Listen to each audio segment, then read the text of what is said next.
Beaucoup de chiffres. Alors, je ne vais pas évidemment en citer d'autres. Les analyses ont été proposées par différentes. Il y a un satisfecit de la majorité. L'effort est considérable. Le budget est extrêmement contraint. On le voit. On a une évolution de la fiscalité qui nous paraît favorable et en même temps une augmentation considérable de nos charges.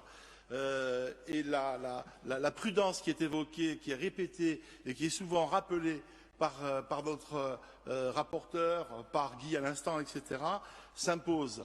Mais surtout, cette prudence, elle nous est imposée, c'est une contrainte. Nous sommes obligés de nous contenir dans ce budget. Nos ambitions sont modestes. Elles sont, pour une fois, je trouve dans le budget une ligne de force, et je vais les citer.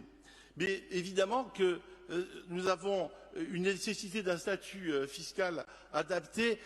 La démonstration est faite depuis des années.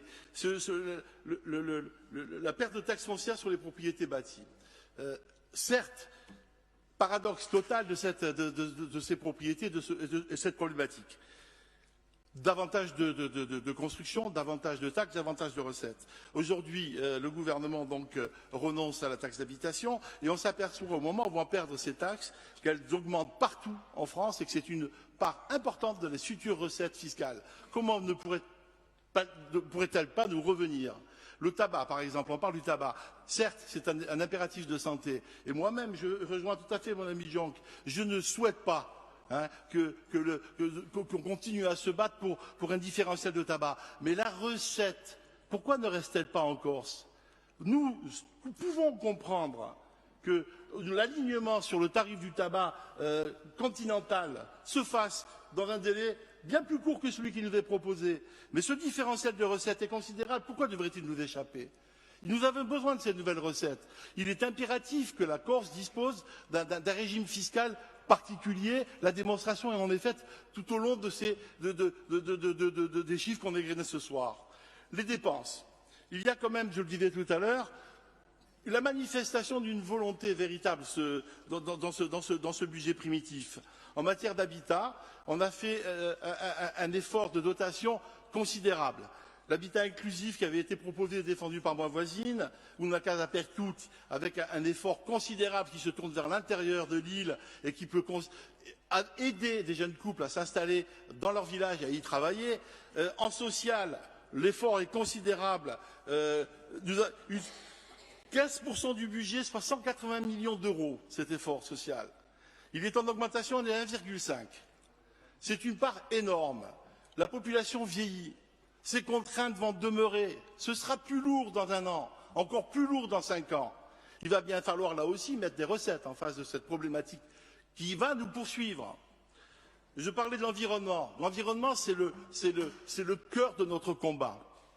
L'environnement, les nationalistes ont fait de l'ombre aux écologistes en Corse parce que depuis 40 ans, c'est leur préoccupation essentielle.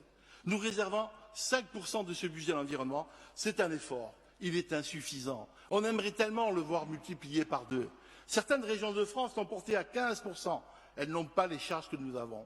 Voilà. Alors, sur ces 57 millions à l'heure que nous réservons à l'environnement, à l'heure de l'urgence climatique, les incendies désastreux que nous avons vécus ces jours prochains, une tempête d'ailleurs risque de les raviver, je ne le souhaite pas, mais enfin, ça menace, avant 24 heures, on risque de voir repartir ces feux.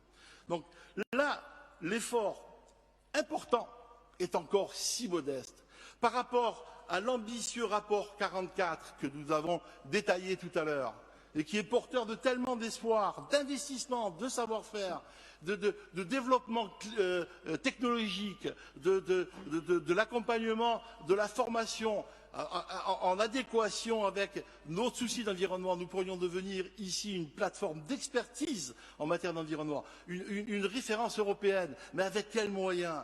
Ils sont si limités, nous sommes tellement étranglés. La prudence dont je parlais tout à l'heure, et je vais finir avec cette notion de prudence.